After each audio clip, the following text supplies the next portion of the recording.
Tonight I broke up with my boyfriend because he kept joking about unaliving me, but when he told his brother I should say my permanent goodbyes, I knew I was done. During our first few weeks of dating, he joked too much for comfort that he was going to unalive and dismember me and dispose of my body. Maybe out of context, I'm being dramatic. He's very sarcastic and has dark humor. But to me it wasn't funny and caused me so much anxiety because I know the statistics. I talked to him about this. I told him repeatedly, stop joking about unaliving me. He kept on with the jokes, until I finally told him that those jokes literally scare me. He apologized and seemed to feel bad that his jokes made me scared of him. Tonight we were over 3 hours late to meet with his brother to play games, watch movies and eat dinner. When I was talking to him about us being late, I noticed he sighed deeply, clenched his fist and looked down at it, as if he were making the conscious choice to not punch me. Weird. Then, as I was saying goodbye to his brother, he comes into the room and says she should say her permanent goodbyes. I asked him what the heck? He said it was a joke. I asked, how's it funny? What's the punchline? Please explain to me how that was supposed to be funny? He couldn't answer. I didn't want to get in the car with him. I walked off and thankfully my roommate picked me up and drove me home. He called later and I told him I'm done. He's a good man other than for the jokes about unaliving me. We talked about it and agreed that he wouldn't joke about unaliving me anymore, but then he did it again tonight, and doubled down that it was just a joke and that actually I'm the problem. I started telling him, again, about how often women are unalived by their husbands and boyfriends and that's why the jokes bother me so much, but he interrupted me to say SEKU. So I hung up and blocked him. All of this really sucks because my roommates say I should just talk it out with him and give him another chance because they can tell I really like him and he really likes me. But I already did that. I thought we were past the homicide jokes.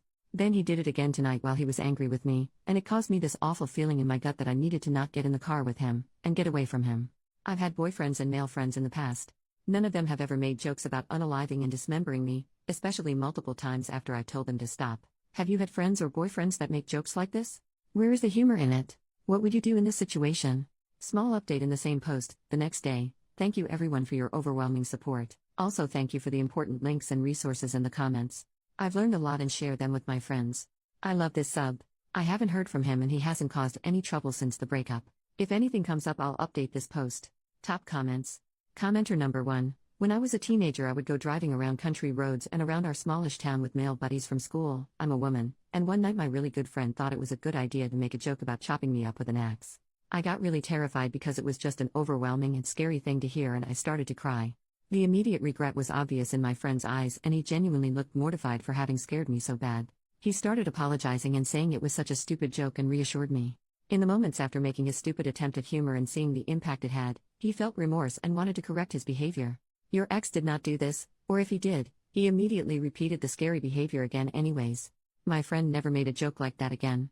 Men who actually care about us will respond empathetically to our fear response and will want to do whatever it takes to ensure we feel safe around them. Especially if it's as simple as refraining from making dumb jokes. I hope you never have to see this creep again and good for you for sticking up for yourself. Commenter number 2, just remember, there's a lot of unalived women that once said he'd never do that to me. Update, 11 months later. I hope I'm not breaking any subreddit rules by posting an update, but I thought this sub would like this update from all the feedback my original post received and all the messages I read requesting an update. My original post was almost a year ago. Thankfully I have moved across state since then and have not seen him since. The last time I spoke to him, over the phone, I made it very clear several times. Me, you promised you'd stop making jokes about unaliving me, but then you did it again. Me, you realize the greatest threat for women is being unalived by their boyfriends and husbands? They are most likely to be unalived by men they know. All he had to say? Hey OP? FCKU. So I hung up. I ghosted him after that, blocked him on everything and alerted my employer if he showed up that he was a threat. However, he sent me an email in an attempt to. I don't know? I'll leave you to draw conclusions because I really can't make sense of it, but it is pretty long. The email he sent me. Dear OP, spelled with numbers, he got my name wrong multiple times and it became a joke, which is what he refers to here.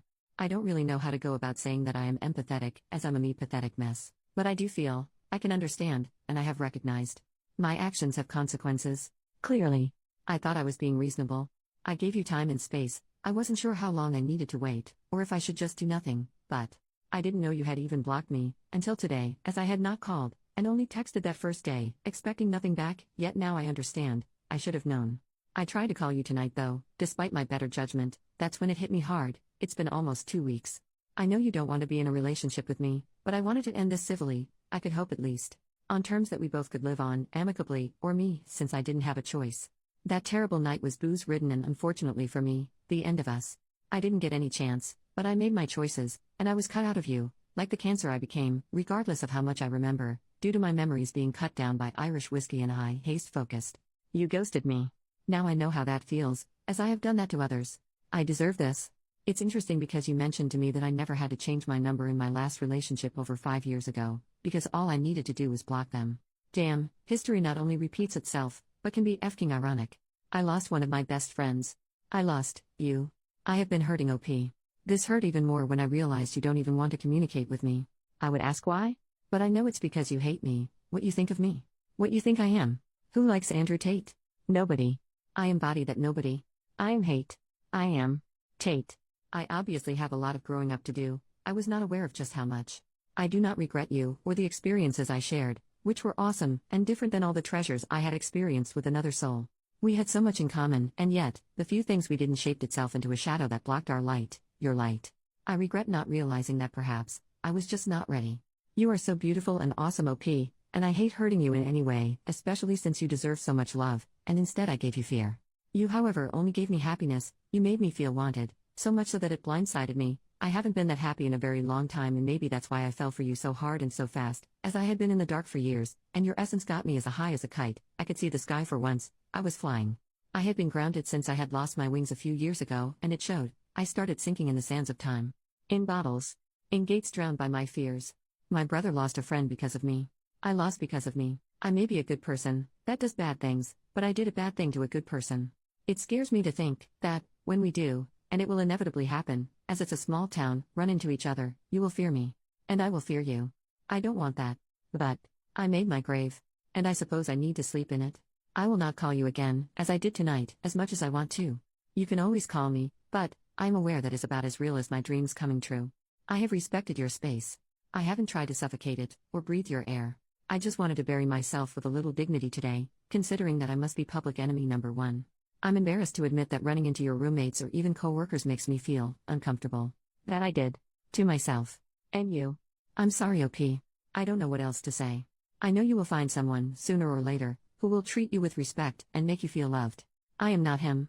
I failed. But you will have that. As much as I don't want to think of it. And you deserve it, as much as I didn't commit to that. I know you think I don't love you. You can ghost me, you cannot respond. I don't think you will anyways. Maybe you won't even read this, which is okay. I needed to say my piece, to rest at sea. But you can't take away how I felt. Or how I feel at all. Maybe that was the problem, I was too much. You thought I was just a blimp in time anyhow, and now, that blimp can finally sink. In time. Edit, thank you for all the support. I love this sub. No way he will ever hear from or see me again. Now I live in a new town, new home, and with a great man that respects and appreciates me. Some of OP's comments. Commenter, people talking about this man being sociopath, psychopath, narcissistic. To me he sounds like a generic boy that is trying to verbalize his emotions for the first time. I don't know how old he is, but it reads like the letters my first boyfriend at 20 years old sounded. Trying to be poetic and funny and failing at both. And just word vomiting emotions without fully understanding them. Yeah, that's just a normal dude learning his actions have consequences for the first time. OP, he's like 40. Commenter number 2, him talking about alcohol makes it make sense. All the more reason to keep him blocked though. If he's making those jokes while drunk, there's a non-zero chance that he actually did fantasize about unaliving and dismembering you or someone else. OP, most of the time when he made the jokes he was totally sober. Commenter number 3, I read through your first post. The dating phase is when you get to know somebody. Take your time to do that before more commitment. He is a nutcase. I doubt he ghosted anybody and he is trying to say things that make himself look better. OP, we weren't together for long at all. I was initially attracted to him because he was cheerful, happy, charismatic, kind, considerate, and handsome. Then the mask fell off. But I am glad he showed me who he is so early on.